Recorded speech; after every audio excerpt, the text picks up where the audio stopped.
अस्सलाम वालेकुम, good morning everybody. क्या हाल है आप लोगों का? तो हम सुबह का आगाज करते हैं 1 केला ईच, नहीं 2 केला। यू हैड 2 केलास। I had 1.5। नहीं, हमने देखा है कि हमें बड़ी 2 घंटे में ना एनर्जी चाहिए होती है, और ये आप लोगों के लिए भी अच्छा है। Banana very good source of energy. और अगर आप भी अगर घर से निकल रहे हैं किसी काम के लिए, सुबह सुबह दफ्तर, खैर स्कूल वगैरह तो ज़्यादातर बंद हो गए हैं, जो भी कर रहे हैं, नाश्ते का टाइम नहीं है तो 2 केले खा लें। तो मतलब कि क्या बर्स्ट ऑफ एनर्जी होती है। बादाम खा लें खजूर के साथ एक आध, so whatever it is, so do that. अच्छा जी, आपको पता ही है कि मुल्क भर में हर तरफ गर्मी का राज है और लोग जो हैं गर्मी से बेहाल नजर आ रहे हैं, और दिन हो के रात गर्मी की शिद्दत कम होने का नाम नहीं ले रही। शदीद गर्मी की वजह से लोगों में स्किन डिजीजेस जो हैं वो भी होना स्टार्ट हो गई हैं तेजी से फैल, जिनमें आपको बताएं कि मुख्तलिफ क्या क्या चीजें, एलर्जीज हैं, खारिश जैसे, मतलब आई वाज लुक इची जो फीलिंग होना स्टार्ट हो जाती है। यस्टरडे एट द जिम, और पूरे हाथ पे वन ऑफ आवर ट्रेनर्स, उस पे एलर्जी हुई भी थी, और पिच भी तो निकल आती है, गर्मी के दाने आ जाते हैं। पिच अलग होती है, और गर्मी की वजह से बहुत सारे स्किन के इश्यूज और होते हैं। जनूबी पंजाब खासतौर पर मुल्तान में जल्दी अमराज में गैर मामूली इजाफा हुआ है। कराची में भी स्किन डिजीज़ में इजाफा हो रहा है, और ये एक दूसरे से लग भी रही हैं। So just be cautious. Khyber Pakhtunkhwa में भी मौसम गर्म और खुश्क है, अलबत्ता यहाँ आंधी और बारिश का इम्कान मौजूद है। उधर PDMA ने पंजाब में आज से 31 मई तक आंधी और बारिशों का अलर्ट जारी कर दिया। तो आपको पता है कुछ दिनों से ये सिलसिला शुरू भी हुआ है, मतलब हो जाती है बारिश, बारिश क्या तूफान सा वो एक सिचुएशन बन जाती है। तो अब यही बताया जा रहा है कि 31 मई तक, which is a few days now from here, तो तब तक ज़रा एहतियात करें क्योंकि यही ऐसा ही मौसम रहेगा। एक्चुअली क्या होगा, 27 से लेकर 31 मई के दौरान पंजाब के बेशतर अजला में आंधी आएगी, गर्द आलूद हवाएं चलेंगी, बारिश की पेशगोई की गई है।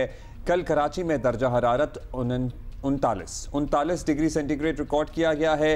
बहुत हब्स था, समुद्री हवाएं बंद थी, इसलिए गर्मी कितनी फील हो रही थी? 45 45 की 50 तक पहुंच जाए बेशक। मतलब जब गर्मी लग जाती है ना इंसान को, तो वो फिर मतलब व्हाटएवर यू आर फीलिंग। आज 37 से 39, 37 से 39 डिग्री सेंटीग्रेड रहने का इम्कान है। आइंदा 3 रोज में दर्जा हरारत 40 तक जाने का इम्कान है। एक सेकंड रुक जाओ, कोई अच्छी खबर दो, मतलब बुरी से बुरी तर होती जा रही है। और खबर ये भी है कि कोई बारिशों का इम्कान नहीं है सिंध। नहीं, बारिश तो वुड बी मिरेकल। इस वक्त अगर एक बहुत ही खुदा हमसे खुश हुआ तो शायद हम पे थोड़ी सी बारिश हो जाए, वैसे नहीं होने वाली।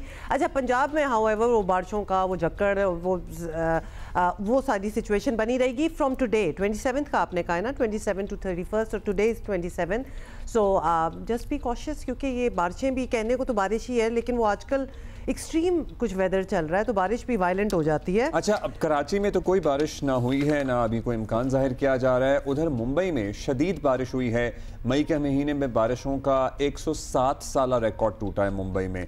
नशेबी इलाके, सड़कें ज़ेर-ए-आब आ गई हैं। वैसे इतनी बारिश भी हमें नहीं चाहिए ना कि 100 साला रिकॉर्ड टूट जाए कराची। तो डर लगता है when we start asking for it के यू नो, फिर ट्रेन सर्विस वहाँ रोक दी गई। शहर में मजीद बारिशों का इम्कान जाहिर किया जा रहा है। हुक्काम ने शहरियों को घरों में रहने की वहाँ हिदायत जारी कर दी हैं। अच्छा, वी डोंट नो कि मुंबई का क्या हाल हुआ होगा इतनी बारिशों के बाद, लेकिन कराची में हम इस किस्म की बारिश जो है ना वो बिल्कुल अफोर्ड नहीं कर सकते।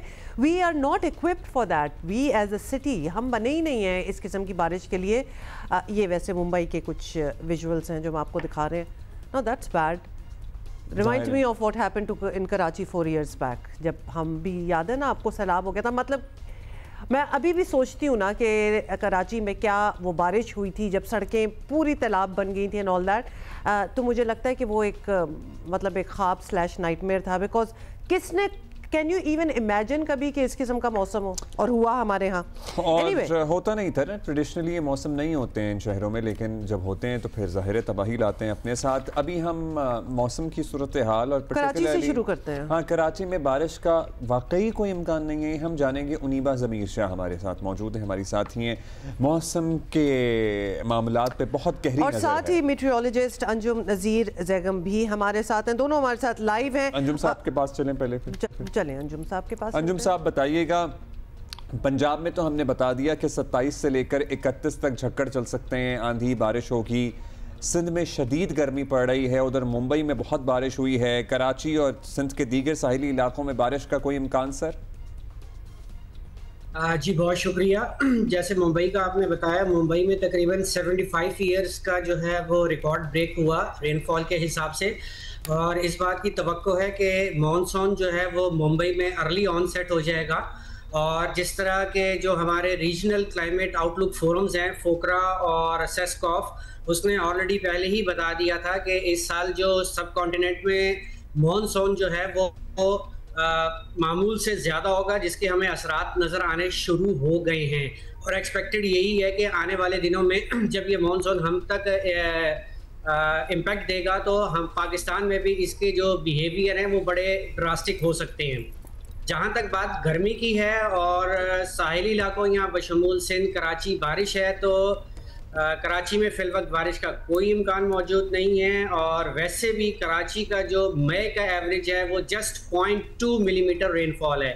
और अगर हम बात करें तो कराची में मई के महीने में मैक्सिमम रेनफॉल जो है वो 5 मिलीमीटर हुई थी, जो कि 1997 में हुई थी। अब बात करते हैं गर्मी मतलब उस एवर सिंस देन आपके कहने का मतलब है कि मई में बारिश कराची में होती ही नहीं है, ट्रेडिशनली नहीं होती। वैसे हमारा इतना फासला, मतलब हमें लगता है कि मुंबई और कराची जरा करीब करीब हैं, तो इतना ड्रास्टिक चेंज क्यों है दोनों शहरों के मौसम में? देखें जी, दोनों की जो ज्योग्राफिकल लोकेशन है वो बहुत इम्पोर्टेंट रोल प्ले करती है। स्ट्रेट विंड्स, जो अब साउथ वेस्टर्ली विंड जिसको हम मॉनसून विंड्स कहते हैं, वो मुंबई को स्ट्रेट देती हैं, यानी कि बिल्कुल स्ट्रेट उसका इम्पैक्ट होता है।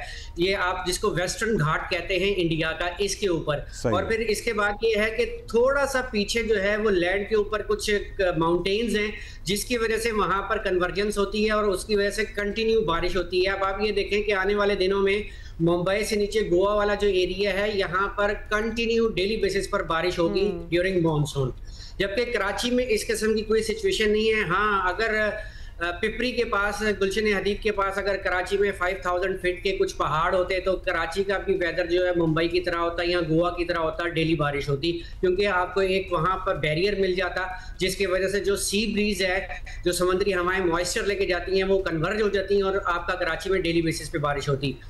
Although this is climatology और this is the geographical location, so Karachi में तो मई में ऑफ कोर्स बारिश नहीं होती, गर्मी रहती है। यहाँ पर मैं ये आपको बात बताता चलूँ कि कल कराची में टेम्परेचर 39 के करीब करीब रिकॉर्ड हुआ, ताहम आज जो है वो 1 से 2 डिग्री की सब्सिडेंस होगी।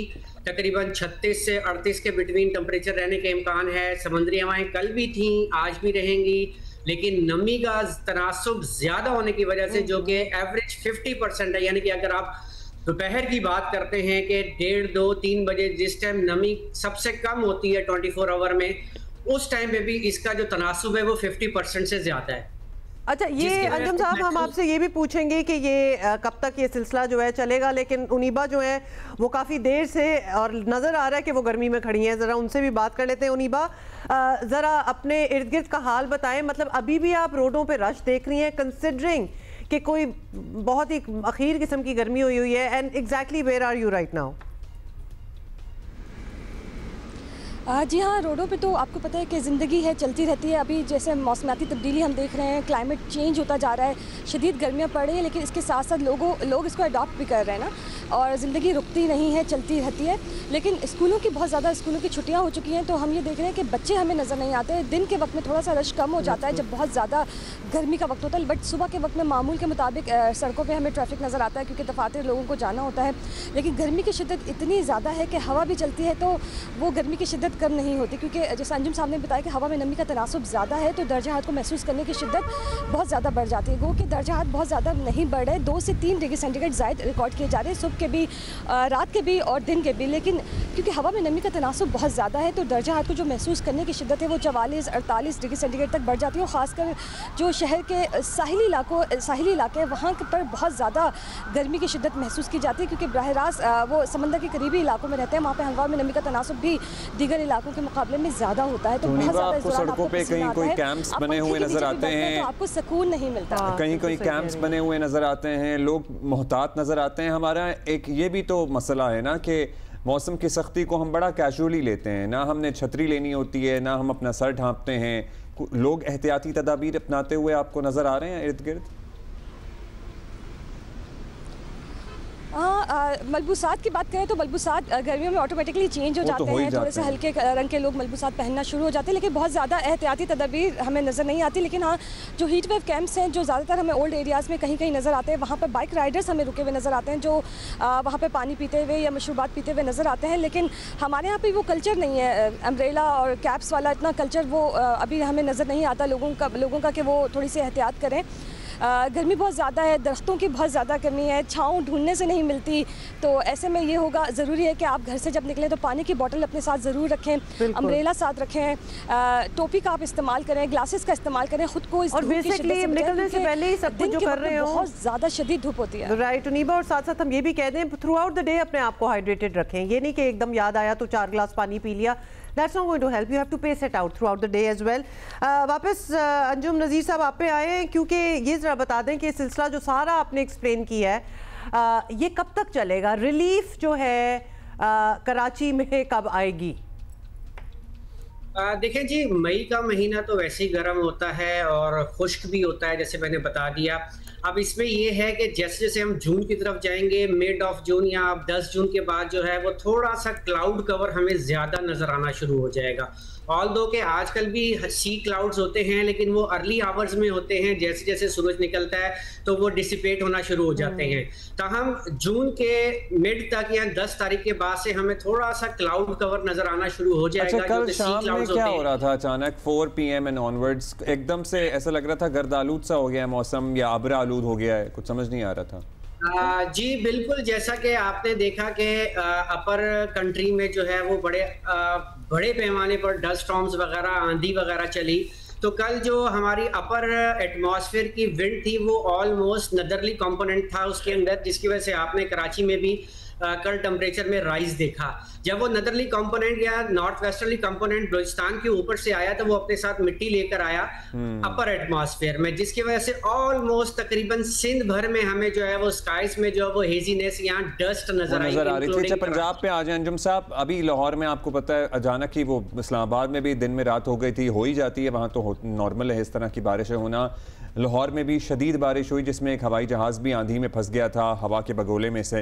अब जो बारिशों की पेशगोई है, ये कितनी बारिश होगी? बिल्कुल ईद से पहले के भी दिन हैं तो लोगों ने जानवर वगैरह भी खरीदे होते हैं, उस हिसाब से तैयारी कर लें। जी देखें, जो प्रीवियस इवेंट होके हटा उसकी रीज़न जो है वो अनस्टेबिलिटी थी एटमॉस्फेयर की, बहुत एक्सेसिव हीट जो है ऑलमोस्ट पूरे पंजाब में।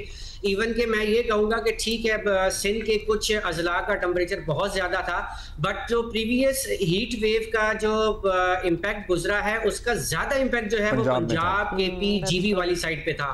ऑल्दो हम ये समझते हैं कि GB में टेम्परेचर जो ठीक है 30 हो गया, बट देखें तो वो 30-35 भी जो है वो एवरेज से ज़्यादा होता है, वो वहाँ के इसको आप माउंटेनस हीट वेव कह लें। तो जब वो पूरा खित्ता शदीद गर्म हुआ तो उसके बाद जब वेस्टर्न सिस्टम जो कि मई में ऑलमोस्ट इतने ज़्यादा डोमिनेंट नहीं होते, जब उसने इम्पैक्ट दिया तो जब कंट्रास्ट ऑफ द एयर बना उसकी वजह से जो है वो शदीद आंधी और हेल स्टॉर्म और गरज चमक हुई। अब इसमें नुकसानात भी बहुत हुए, हमने सोलर पैनल को खराब होते देखा, दीवारें गिरी। बात यह है कि हमें पता है कि हमारा ये जो खित्ता है ये इस किस्म की जो कुदरती आफात कहेंगे, ये इसका पौर यानी कि यहाँ ये नॉर्मल चीज़ें होती हैं। तो जब हम इस किस्म के इंफ्रास्ट्रक्चर को डेवलप करते हैं तो हमें उसकी मजबूती को देखना चाहिए, ना कि हम 2 रुपए बचाएं। जितना मजबूत हम इंफ्रास्ट्रक्चर रखेंगे उसका जो है उतना इम्पैक्ट अच्छा होगा। बात ये है कि हम हैं इस किस्म के लोग के जब हमारे इस किस्म की चीजें होती हैं तो फिर हम जाके ज्यादा बेहतर सीखते हैं। अब डेफिनेटली लोगों को ये मैसेज मिल गया होगा। बहुत शुक्रिया अंजुम नज़ीर साहब और नीबा। लोगों को ये मैसेज अब्दुल्ला अब मिल गया होगा कि जो भी आप इंफ्रास्ट्रक्चर एक्स्ट्रा ये सोलर पैनल वगैरह whatever you guys are doing, you have to make sure कि वो मतलब पक्का काम हो, ये ना हो कि जी पैसे भी बचाए या फिर चले इसकी इतनी जरूरत नहीं है। और ज्यादातर की सोलर पैनल्स लगने की वजह से सोलर पैनल्स उड़ने की वजह से हुई है। DGPDMA पंजाब ने इस सिलसिले में बाकायदा एक पूरा SOP जारी किया है कि किस तरह से अब इम्प्लीमेंट कराया जाएगा। आप सोचिए जब इतने बड़े बड़े तनावर दरख्त उखड़ रहे हैं ज़मीन से, तो फिर सोलर पैनल्स भी उखड़ेंगे ही, उखड़ते ही हैं।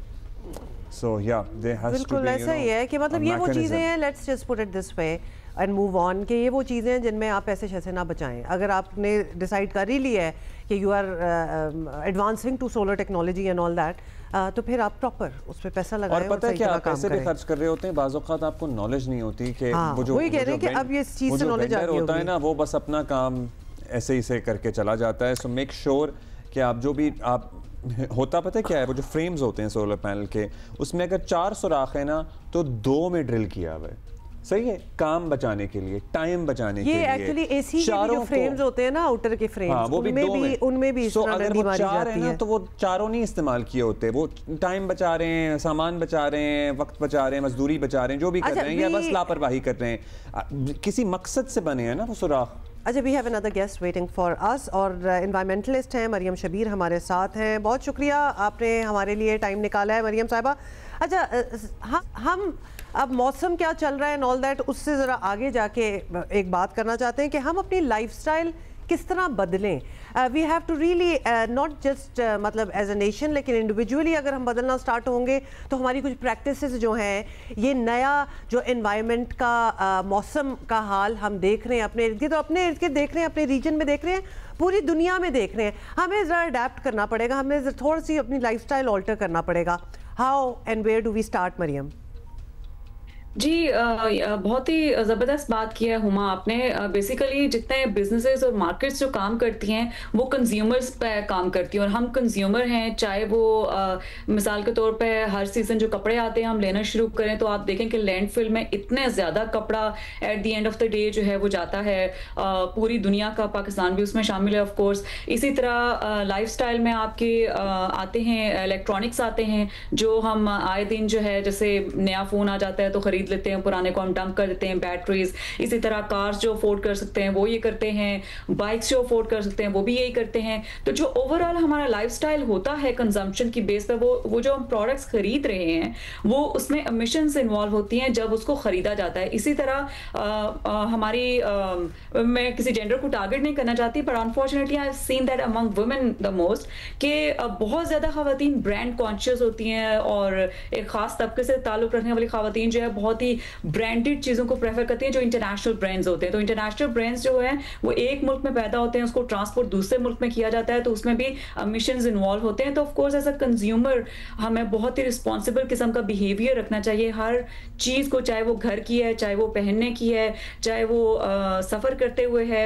उसको अगर हम मद्देनजर रखें, उसको हम कम करें रिस्पॉन्सिबल कंज्यूमर के तौर पर, तो बहुत सारी एमिशंस को आपने ऐसा एक पहलू हमारे सामने रखा है जिसमें बहुत सारे लोगों ने और हम समेत पहले गौर नहीं किया था कि कंज्यूमरिज्म जो है ये किस तरह से हमारे प्लैनेट को अफेक्ट कर रहा है, और हमारा जो फुटप्रिंट है वो हर चीज़ में ही, मतलब जो हम नए कपड़े खरीदते हैं, जो पुराने हैं, जो नए हैं, इन्होंने कहीं जाना है, कहीं ख़त्म होना है, मतलब राख तो नहीं बन जाना रातों रात। सो ये बड़ा अहम पहलू है, लेकिन जाहिर है इसके लिए आगाही दी जा सकती है। आपको लगता है कि इस तरह की आगाही है लोगों में, या हुकूमती सतह पे कुछ इक़दामात होने चाहिए कि लोगों में शऊर उजागर किया जाए, पर्टिकुलरली हमारे जैसे मुल्क में जो इतना ज़्यादा मुतासर है क्लाइमेट चेंज से, कि हमें सबको कंट्रीब्यूट करना होगा तो हम बचा सकते हैं। और वो टाइम भी निकल गया है मरियम, कि जिसमें हम कहें कि हाय हमारे साथ क्या हो रहा है। अब हमें ये तो पता है कि हो क्या रहा है, करना क्या है इसके बारे में अभी तक कंफ्यूज्ड है। जी हुमार अब्दुल्ला, आप लोगों ने ये जो बात की है, मेरा ख्याल है कि जो हालात हमारे क्लाइमेट चेंज के जा रहे हैं, जिस तरह से अब्रप्ट क्लाइमेट चेंज में आ रहा है, और हमने देखा भी रिसेंटली पाकिस्तान में जो डिफरेंट फिनोमेनास हुए, मेरा ख्याल है कि हमें अब अवेयरनेस से निकल के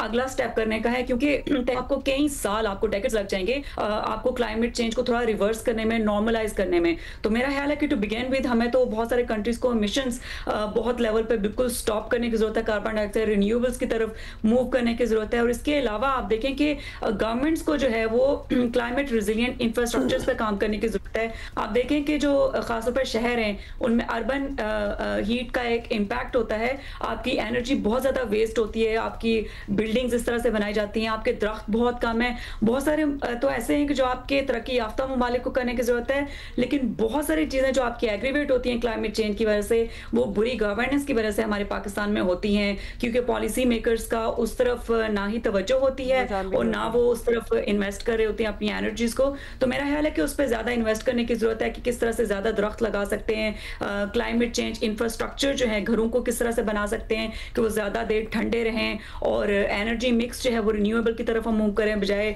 फॉसिल फ्यूल के। तो बहुत सारे बड़े इकदाम से लेके छोटे इकदाम तक करेंगे तो कोई इंप्रूवमेंट आएगी, अदरवाइज ये सिचुएशन वर्स से वर्स होती जाएगी, खुदा ना खास्ता। मरियम शबीर, बहुत बहुत शुक्रिया for being with us this morning. और बड़ी इंपॉर्टेंट इन्होंने बातें की हैं कि और हमें एज अ प्रायोरिटी, मतलब हुकूमती पॉलिसीज़ की अगर बात की जाए तो एज अ प्रायोरिटी इन्वायरमेंट को बीच में रखना पड़ेगा, वरना हम इन्वायरमेंट को और उसकी चेंजेस को इग्नोर करेंगे, वो हमारे मुंह पे आके चीज़ पड़ेगी, जो कि हम देख रहे हैं होते हुए।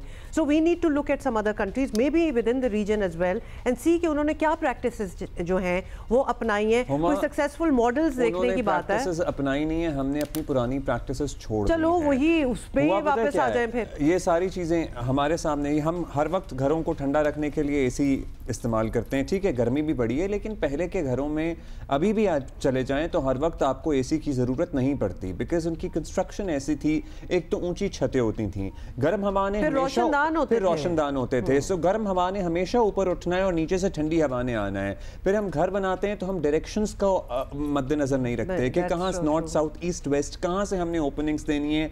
अगर आप रोशनदान नहीं रख रहे तो अपनी खिड़कियों के साइज इस तरह रखें और छतों को थोड़ा सा ऊंचा रखें, और वो जो फॉल्स सीलिंग आपने लगा के छतें नीचे की होती है ना, वो एक तो बदसूरत भी लगती हैं और आपकी छतें भी नीचे। थोड़ा सा मैं कहूँ पूरी दुनिया में रूफ गार्डन्स का कॉन्सेप्ट आ गया है, मतलब वो लिटरली आपके घर को ठंडा भी रखते हैं, ग्रीन कवर भी होता है। हम क्यों नहीं अभी तक वहाँ जा, हमने देखे हैं वैसे 2-4 इधर भी, हमने कराची में भी देखे हैं, but we really need to do this more because that is also it also helps. तो ये वो कंट्रीब्यूशन की हम बात कर रहे थे ना, और ये वो चीज़ बराए मेहरबानी हमारे यहाँ ना ये लैंडस्केपर्स जो है ना, इनको दरख्तों से भी कोई एलर्जी है, बिकॉज उन्होंने ब्यूटिफिकेशन वाले प्लांट्स और वो जो वाटर सकिंग ग्रास है सिर्फ वो लगानी है, जो नीम का दरख्त है, जो हमारे नेटिव जो पीपल का दरख्त है, ये नहीं लगाते। आप अपने बाकी फैंसी पौधे लगा लें, एक इस तरह का दरख्त तो लगाएं। हमें घर का आंगन एक दरख्त होता था, मतलब वो सारी बड़ी रोमांटिक चीज़ें और इतनी अच्छी चीज़ें होती थी। और ब्रेक लेनी है, लेकिन उससे पहले ये जो हाउसिंग डेवलपमेंट्स और ये इस किस्म की हो रही होती हैं, रोज़ नई एक आई होती है कोई ऐड कि जी आप प्लॉट लें और घर बनाएं, पहले तो जाके देखें वो अपना ग्रीन कवर क्या कर रहे हैं। मतलब लिटरली इस किस्म के प्रोजेक्ट्स अनाउंस करने से पहले आपको वहाँ दरख्त लगा देने चाहिए। आप क्यों कोई जाके करोड़ों की ज़मीन लेगा और घर बनाएगा एक बैरन बिल्कुल जगह पे जहाँ कोई दरख्त नहीं है, कोई ग्रीनरी नहीं है, और एक्सपेक्टेशन आपसे है कि जब आप अपने घर शहर सारे बन जाएंगे तो फिर दरख्त उगाएंगे। No, there are communities in Karachi जिन्होंने किया हुआ है, जहाँ पहले दरख्त हैं, घर बाद में कभी बनेंगे तो बनेंगे। भाई आपने देखा कि क्या हुआ इंग्लिश प्रीमियर लीग में, लिवरपूल की फतह तो हुई, लेकिन फतह पर जश्न ने तशद्दुद रंग इख्तियार कर लिया। हम तो लाहौर कलंदर वाले बड़े महज़िब लोग हैं, हमने नहीं तो नहीं, ये बड़ी खतरनाक बात हो गई कि कोई जब हजारों लोग लिवरपूल की सड़कों पर मौजूद थे तो एक शख्स ने हजूम पर गाड़ी चढ़ा दी। इमेजिन, पूरे विजुअल्स हैं बीच में, और पुलिस का कहना है कि वाकये का दहशतगर्दी से ताल्लुक नहीं है। पुलिस ने, and this is a 53-year-old person, हाँ, सफ़ेद फार्म बरतानवी शख्स को हिरासत में ले लिया है, जो कि एक्चुअली वो कार चला रहा था। इसीलिए दहशतगर्दी से ताल्लुक नहीं है ऑब्वियसली वाकये का, क्योंकि वाइट गाय था। अच्छा जी, यूके एम्बुलेंस सर्विस का कहना है कि वाकये में 27 अफराद जख्मी हुए, जिनमें 4 बच्चे भी शामिल हैं। मतलब जिस तरह गाड़ी चढ़ी है तो ऑनेस्टली लग रहा था कोई ना कोई तुम्हारा ही होगा। और जख्मियों में बहुत जाहिर है सभी को अस्पताल ले जाया गया, 2 की हालत बड़ी क्रिटिकल बताई जा रही है। बरतानवी वज़ीर आज़म ने भी इस पे अफसोस का इजहार किया है, साथ ही उन्होंने लोगों से दरख्वास्त की है कि भाई हमें वक्त दें और मौका भी दें और पुलिस के साथ ताउन करें इसमें, ताकि इस तफ्तीश को आगे बढ़ाया जा सके। अच्छा जी, तो अभी ऑब्वियसली इन्वेस्टिगेशन वगैरह हो रही है तो पता चलेगा कि एग्जैक्टली क्या हुआ है। लेकिन एक बात तो तय है कि ये गाड़ी चढ़ाना वाला सिलसिला जो कि हम वेस्ट में देखते हैं, बहुत स्कूलों में फायरिंग वाला, ये 2 चीज़ें बड़ी आप एसोसिएट कर सकते हैं with violence in the west. मतलब आजकल अगर मूव कर रहे हो ना अमेरिका वगैरह, और ये मैंने खुद सुना है कि बच्चों को एक्चुअली डर लगता है कि जी यहाँ बड़ा वायलेंस है स्कूलों में, अमेरिका में ख़ास तौर पे, तो दे आर स्केयर्ड। हमारे यहाँ भी आते हुए लोग डरते हैं ना कभी कभार, तो ये उल्टा पड़ रहा है। इन एनी केस चलें, ये एक बात आपसे करनी थी। एंड देन वो वाली फ़्लाइट जिसके बारे में जिसकी वीडियोस जो है सोशल मीडिया पे बहुत ही ख़तरनाक किस्म की videos, I mean like I can not even imagine being in such a situation. Karachi से लाहौर फ़्लाइट जा रही थी and then it got stuck in a couple of air pockets. और फिर क्या हुआ? ये 2 दिन पहले हुआ है बाय द वे। बस वो लैंड कर गई थी या करने वाली थी और उसके बाद टचडाउन करते ही दोबारा वापस उड़ा दिया गया जहाज़ और कराची दोबारा ले आया गया उसे। लेकिन बड़े ही हौलनाक मनाजिर, पर्टिकुलरली अगर आवाज़ के साथ आप सुने तो आपका दिल दहल जाए। 24 मई हफ्ते के रोज़ ये वाक़या हुआ। एक मामूल का दिन था। 200 के करीब मुसाफिर कराची की निजी एयरलाइन का तैयारा पकड़कर लाहौर के लिए मामूल का सफ़र कर रहे थे, रवाना हुए। लेकिन उसके बाद वो कुछ हुआ जो नाकाबिले यकीन था। मुसाफिर बताते हैं कि लाहौर का मौसम ख़राब था, लेकिन फ़्लाइट 842 रूटीन की तरह नीचे आई। लैंडिंग करने ही वाली थी कि मिट्टी और रेत के तूफ़ान ने तैयारे को आ लिया। पायलट ने दोबारा तैयारा हवा में बुलंद किया और उसके बाद अगले 12-15 मिनट ख़तरनाक तरीन टर्बुलेंस, एयर पॉकेट्स का सामना करते हुए इस तूफ़ान से निकलने की बहुत कोशिश जारी रही। अच्छा, मुसाफिर बताते हैं कि इन लम्हात में ये यकीन हो चला था कि अब बचना बहुत मुश्किल है, लेकिन फिर मोजज़ा हुआ। और ये मोजज़ा ही होता है जब आप इस ऐसी सिचुएशन से आप निकल आएँ। और पायलट जो था ये एयरक्राफ्ट कई 100 किलोमीटर वापस कराची बहिफाजत लैंड करने में कामयाब हो गया। मतलब उसने उसके बाद अटेम्प्ट ही नहीं किया कि लाहौर में दोबारा लैंडिंग ट्राई की जाए। ही turn back and came back. का मौसम भी खराब था बाय द वे। अच्छा, माहिरीन का कहना है कि इस तैयारे को विंड शेयर या फिर माइक्रो बर्स्ट ने हिट किया था और कोई हादसा ना होना किसी अनहोनी से कम नहीं है। या मिरेकल, मुआजिज़ा इसी चीज़ को कहते हैं। तो ज़रा इस पे हम ज़ाहिर है बड़ा मुश्किल होता है जो लोग इसमें सवार थे, और इसमें कितने ही हमारे जानने वाले लोग भी सवार थे। हमारे अपने बॉस भी थे, हमारे अपने बॉस थे, अदनान सिद्दीकी अदाकार वो भी थे, और भी कुछ असद उमर पॉलिटिशियन वो भी थे, और भी कुछ लोगों का मैंने सुना है।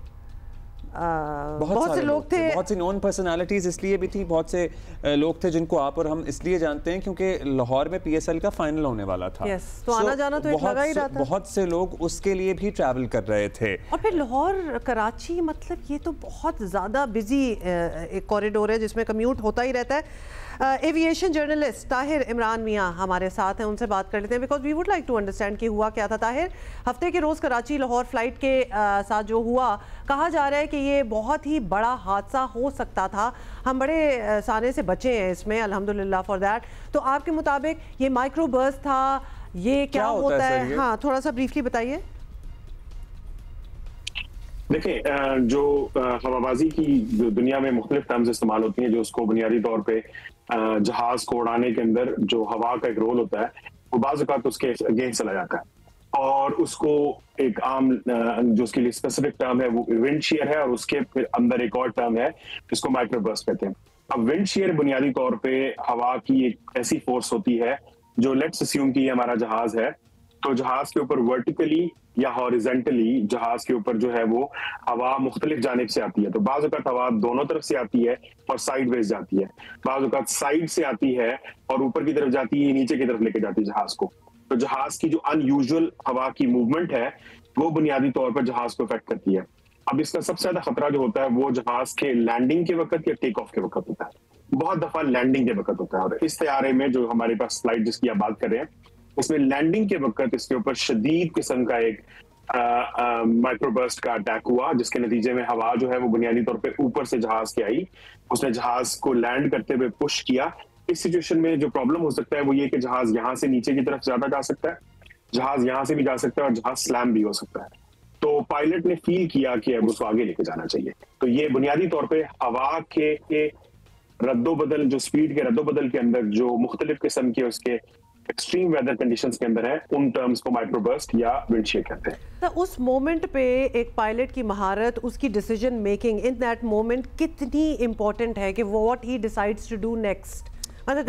तो सर इसका जाहिर है अल्हम्दुलिल्लाह हादसा नहीं हुआ, लेकिन इसमें किसकी महारत ज़्यादा अहम है या किसका फैसला? पायलट, जाहिर है वो तो पायलट है ही, या फिर airline decision makers, ground staff, क्या सबका मुश्तरका फैसला होता है या उस वक्त पायलट ने ही डिसाइड करना होता है? देखिए, तैयारी जो होते हैं बुनियादी तौर पे दुनिया में जितने भी क्रैशेस होते हैं उनके अंदर ह्यूमन एरर की बात की जाती है। तो दुनिया में हवाबाजी बहुत हद तक सेफ बना दी गई है।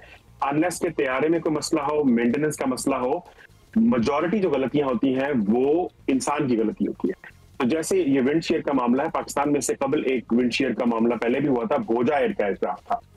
अब वो पायलट भी सिमिलर सिचुएशन में थे। इस सिचुएशन में पायलट ने अक्लमंदी का मुजाहिरा किया, क्योंकि अगर आप माइक्रोबर्स्ट या विंड शेयर का शिकार हैं तो उसके अंदर सबसे बड़ा हल ये है कि आप फौरी तौर पे फुल इंजन पावर दें और जहाज को आप ले जाएं ऊपर, यानी आप हवा की फोर्स की अगेंस्ट, क्योंकि जहाज की फोर्स हेडविंड जो सामने की तरफ से आती है, टेल विंड जो जहाज को पीछे की तरफ से मूव करती है। तो माइक्रोबर्स्ट में या जो विंड शेयर होता है उसमें जहाज की हेडविंड टेल विंड की बन जाती है और उसमें बेसिकली दोनों में रेप्लिकेट हो जाती है, यानी कि चेंज हो जाती है, जिसके नतीजे में जहाज को मूवमेंट मुख्तलिफ तरफ से मिलना शुरू हो जाती है। तो पायलट ने उसका फायदा उठाते हुए उसके अगेंस्ट काम करने की बजाय अपने आप को टेक ऑफ किया।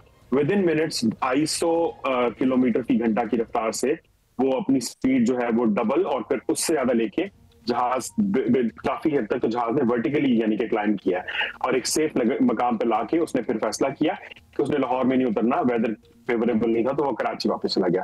तो मैं क्रेडिट पायलट को दूंगा और उसकी ट्रेनिंग को दूंगा जो कि उसने समझदारी का मुजाहरा करते हुए उसको इस्तेमाल किया। Hats off to the pilot जी। मतलब इस तरह फिर उसमें से निकलने के लिए ऑलमोस्ट वर्टिकल ऊपर जाना और फिर क्लाउड कवर से निकल के, मतलब आई एम श्योर जब सूरज नज़र आया होगा लोगों को तो क्या खुशी हुई होगी।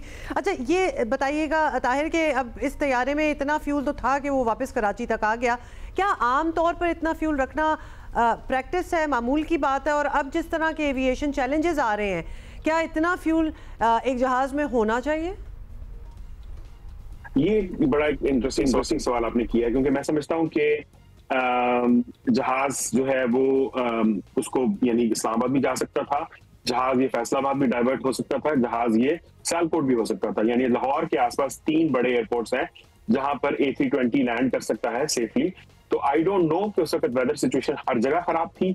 मुझे ये चीज समझ नहीं आई कि कराची जाने का फैसला क्यों किया। लेकिन जो आपके सवाल का दूसरा हिस्सा है कि इतना फ्यूल तो जहाज के अंदर बुनियादी तौर पे इतना फ्यूल होता है कि वो डाइवर्ट कर सके सेफ डिस्टेंस के लिए। तो लेकिन मुझे ये यानी कि इतना फ्यूल उसके पास था कि वो वापस कराची आ गया, that is a very very interesting question. क्योंकि let's talk about the doomsday scenario.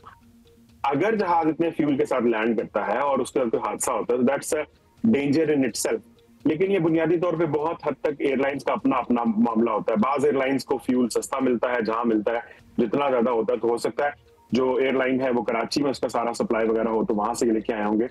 लेकिन मैं समझता हूं कि ये इसको हम बैठ के यहाँ डिसाइड नहीं कर सकते, लेकिन उसके पास फ्यूल था तो वो लेके गया। ऑफ कोर्स दैट्स राइट, बहुत से रीजंस हो सकते हैं। टर्न अराउंड फ्लाइट होगी, उसने वाकई वापस जाना ही था और मतलब होता ही है लाहौर कराची की फ्लाइटों में वही जहाज उसके बाद फौरन वापस आ रहे होते हैं। गेटिंग रिफ्यूल्ड ओवर देयर, तो वो ऑलरेडी। बहुत शुक्रिया ताहिर इमरान मियां। और यस, इस्लामाबाद का मौसम भी खराब ही था। हाँ। आपको याद है इस्लामाबाद में वो दिन में जो अंधेरा हो गया था, it is the same day. मतलब पूरा ही अभी हम थोड़ी देर पहले बात कर रहे थे पंजाब के मौसम की, तो उसमें काफ़ी सारी जगह आ जाती हैं। परहैप्स ये बेहतर फैसला उनको लगा होगा कि वापस आ जाओ। Okay, take that in. ये बड़ी मतलब लोग पीपल वांटेड टू नो कि इधर एक्चुअली हुआ क्या था। और it is not easy, I am sure it must not be easy. It takes a toll on your mind. जब जो लोग इस जहाज़ में सवार थे, it will take some time, but इंशाल्लाह आप सही सलामत हैं। शुक्र करें। वेलकम। अच्छा जी, ये बात हम बड़ी इंपॉर्टेंट है और हम almost on a regular basis बात कर रहे हैं। जहनी सेहत यानी मेंटल हेल्थ की अहमियत और आगाही के लिए मीर खलीलुर रहमान फाउंडेशन और ब्रिटिश एशियन ट्रस्ट के तहत मिलकर मुहिम जारी है और हम अक्सर इस सिलसिले में बात करते रहते हैं। हम ये बात तो कर चुके हैं कि ख़ुद को जहनी तौर पर सेहतमंद रखना कितना ज़रूरी है, लेकिन अगर आप ज़िम्मेदार हो किसी ऐसे शख्स के लिए जो जहनी मसाइल का शिकार है तो ये कितना बड़ा चैलेंज हो सकता है। आज इस पर बात करेंगे और इसके लिए हमारे साथ मौजूद हैं सितारा खान, जो एक कॉर्पोरेट प्रोफेशनल हैं और ख़ुद माँ भी हैं and she has a child with special needs as well. So बहुत शुक्रिया आपका सितारा। सबसे पहले तो आप अपना जर्नी बताइएगा। You know, being a mother, हर एक के अपने चैलेंजेस होते हैं, हर एक की अपनी स्टोरी होती है। How was your journey like? First of all, thank you for having me and giving me this platform. The journey has been like any other mother. Challenges थे, परेशानियाँ थीं, but what I remember is कि जब हमें first time हमारे बेटे, उसका नाम मोहम्मद यूसुफ है, उसके डायग्नोसिस के बारे में पता चला था, तो आई थिंक हमने 1 हफ़्ता सिर्फ उसको प्रोसेस करने में गुजारा। लेकिन उस प्रोसेस का एक बात जो है, जो मैं बहुत ही गारंटी से कह सकती हूँ कि उस प्रोसेस में हम इस चीज़ को लेके परेशान कभी भी नहीं हुए कि there is something wrong with our son, कि उसके साथ कोई मसला है। जो सबसे बड़ा मसला जो हम सोचते थे वो ये था कि how the world will treat him. Right. So वो आपको प्रेगनेंसी के दौरान पता लग गया था? Because they are obviously there are tests now, या फिर after his birth मालूम हुआ? No, we found out after his birth because during pregnancy भी पता लगाया जा सकता है अगर आपका एक सर्टेन वीक में अनॉमली स्कैन किया जाए। तो आई थिंक मेरा वो वीक पास हो चुका था जिसकी वजह से अनॉमली सामने नहीं आई, but then I consider it to be a god's miracle कि उसने आना था हमारी ज़िंदगी में अल्हम्दुलिल्लाह। तो we found out right after his birth and then हमने उसका आखान में टेस्ट करवाया था। It was called chromosomal analysis and उसकी रिपोर्ट उस टाइम पे 1 महीने के बाद आती थी, लाइक आज से 6 साल पहले। तो वो 1 महीने में बस ये था कि वो जो जर्नी हमने गुजारी as parents and as a mother, तो आई थिंक हम काफ़ी हद तक माइंड बना चुके थे ना, आप फाइट कर रहे होते हैं ना कि नहीं शायद ना हो, हाँ हो भी सकता है, नहीं इसमें ये चीज़ें तो नहीं है। A lot of women या फिर चलो let's put it that way, parents are watching, और ये तो कहीं भी हो सकता है, मतलब ये तो गॉड्स अल्लाह की देन है, आपने उसके साथ डील करना है।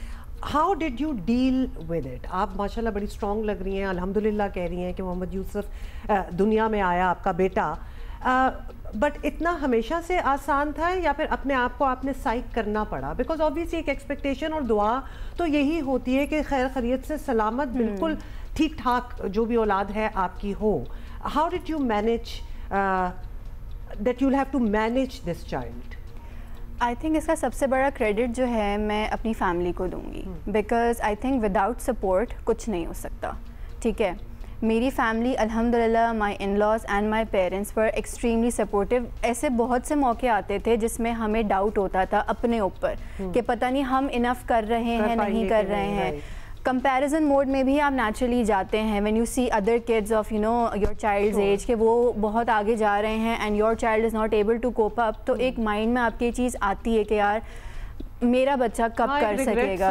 हाँ, नॉट रिग्रेट बट एक थोड़ा सा गिल्ट आता है कि शायद मुझसे कोई गलती हो गई या मैं इतनी देखभाल नहीं कर पा रही। बट उस पॉइंट पे माय फैमिली वाज अल्हम्दुलिल्लाह वेरी वेरी सपोर्टिव।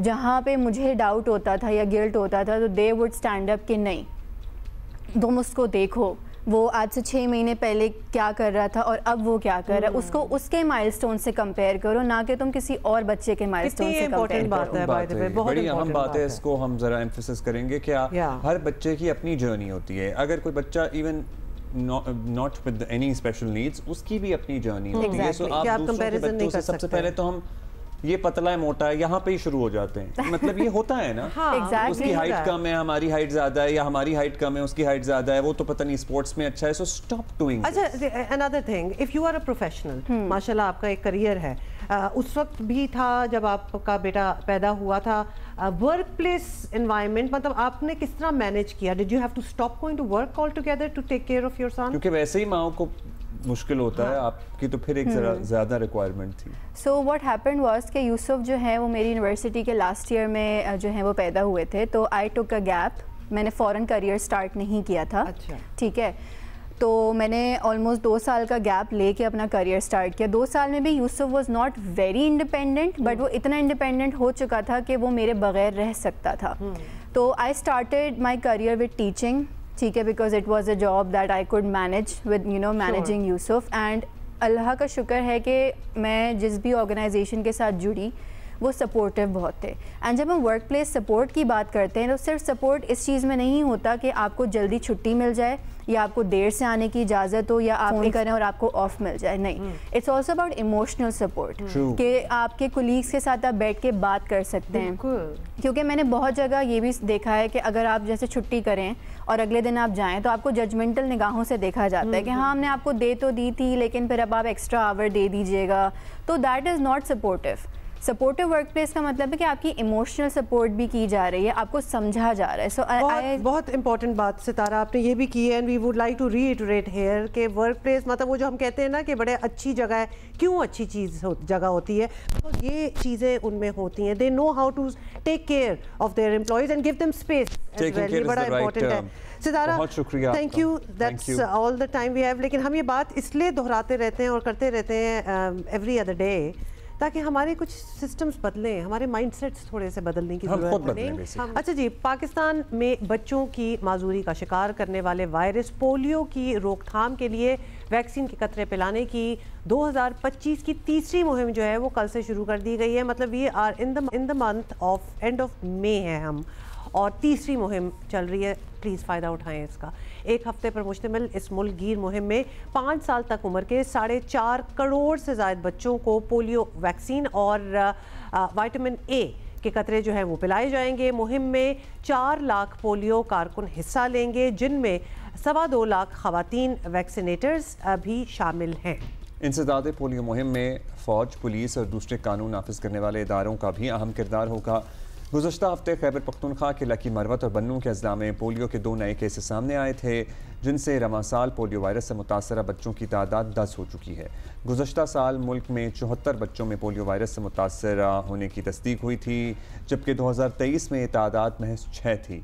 अफसोस ही है कि हम पोलियो वायरस के ख़ात्मे के बिल्कुल करीब थे, लेकिन फिर इसमें इजाफा होने लगा। ये बदकिस्मती है कि अफ़गानिस्तान के अलावा पाकिस्तान दूसरा मुल्क है जहाँ पोलियो अब भी मौजूद है, और हर बार की तरह हम इस मरतबा भी वालिदैन से अपील करेंगे कि वैक्सीन के बारे में किसी भी किस्म के गुमराह कुन प्रोपेगेंडे में ना आए, इससे दूर रहें, अपने बच्चों का ख्याल करें, अपने बच्चों को उम्र भर की माजूरी से बचाएँ। ये आप कोई चाहेगा, कोई वालिदा ये चाहेगा कि उसका बच्चा सारी उम्र के लिए माजूर हो जाए? अगर आप ये नहीं चाहेंगे तो आप कोशिश करेंगे कि आप ये पोलियो के खतरे अपने बच्चों को पिलाएं। आपके बच्चों की भलाई के लिए है भाई। सबसे बड़ी बात तो ये है कि तो आप दरवाजे पर दस्तक जब हो पोलियो वर्कर्स की तो दरवाज़ा लें और प्लीज़ अपने बच्चों को कतरे पिलवाएं। अनवारुल हक, कौमी कोऑर्डिनेटर इंसदाद पोलियो प्रोग्राम, हमारे साथ। अनवार साहब, आपसे ये पूछना चाहते हैं कि इंसदाद पोलियो की नई मुहिम जो है वो शुरू हो चुकी है। इस बार टारगेट क्या रखा गया है? कितने बच्चों को कतरे जो हैं वो पिलाने हैं? बिस्मिल्लाहिर्रहमानिर्रहीम। देखिए, ये हमारी नेशनल इम्यूनाइजेशन कैंपेन है, जिसके अंदर हम 45.4 मिलियन बच्चों को पूरे पाकिस्तान में कतरे पिलाएंगे। पूरे पाकिस्तान का मतलब है कि हमारे सारे सूबे और हमारे जो फेडरेटिंग एरियाज़ हैं, जिसके अंदर हमारे AJK और GB शामिल हैं, वो सारे शामिल होंगे। हमारा 4.25 लाख वर्कर मूव करेगा पूरे पाकिस्तान में और घर घर जाके बच्चों को इस साल कतरे पिलाएगा। साथ साथ ये भी बताना बड़ा इंपॉर्टेंट है कि अभी तक के साल में हमारे पास 10 केसेस हुए, जिसमें 5 केसेस खैबर पख्तूनख्वा में हुए, 4 केसेस साउथ KP में हैं, 1 केसेस सेटल एरिया में है। उसके अलावा 4 केसेस हमारे पास सिंध में हैं और 1 केस पंजाब में है। बलूचिस्तान में, GB में और AJK में कोई केस नहीं है। अच्छा सर, ये बताइएगा कि अब साल से पोलियो के ख़िलाफ़ एक हम सब जंगी लड़ रहे हैं, लेकिन सबसे बड़ा मसला है वालिदैन का इनकार करना कतरे पिलवाने से। अब बताया जा रहा है कि कुछ हफ्ते पहले जो मुहिम चली थी उसमें रिफ्यूज़ल की शरह कम हुई है, जो बड़ी हौसला अफजा है। क्या आप इसकी तस्दीक कर सकते हैं? आपकी बात ठीक है कि हम बहुत अरसे से 1994 से ये रेगुलरली कतरे पिला रहे हैं, और बड़ा अनफॉर्चुनेट है कि 2 मुल्क रह गए हैं, पाकिस्तान और अफ़गानिस्तान, हम अभी तक इसको ख़त्म नहीं कर सके। इसकी जो प्रीडोमिनेंट रीज़न वो यही है कि हमने सक्सेसिवली अच्छी कैंपेन नहीं की। अगर हम अच्छी कैंपेन करते हैं, मोर देन 95% बच्चों को पूरे पाकिस्तान में हम कतरे पिला लेते हैं, तो इस मौजी जो बीमारी है इसका ख़ात्मा बिल्कुल मुमकिन है और दुनिया में ख़त्म हो चुकी है। सिर्फ 2 मुल्क ही हम रह गए हैं, पाकिस्तान अफ़गानिस्तान। तो मेरी ये गुजारिश होगी तमाम वालिदैन से कि ये हमारी हाई ट्रांसमिशन सीज़न की आखिरी कैंपेन है। इसके बाद गर्मियाँ शुरू हो जानी है तो हमारी बड़ी कैंपेन्स नहीं हैं। तो हाई ट्रांसमिशन सीज़न की लास्ट कैंपेन है। अपने बच्चों को लाजमी कतरे पिलाएं। हमारा वर्कर घर घर में जाते हैं, और खुदा न ख्वास्ता अगर किसी घर में नहीं जाते तो हेल्पलाइन मौजूद हैं।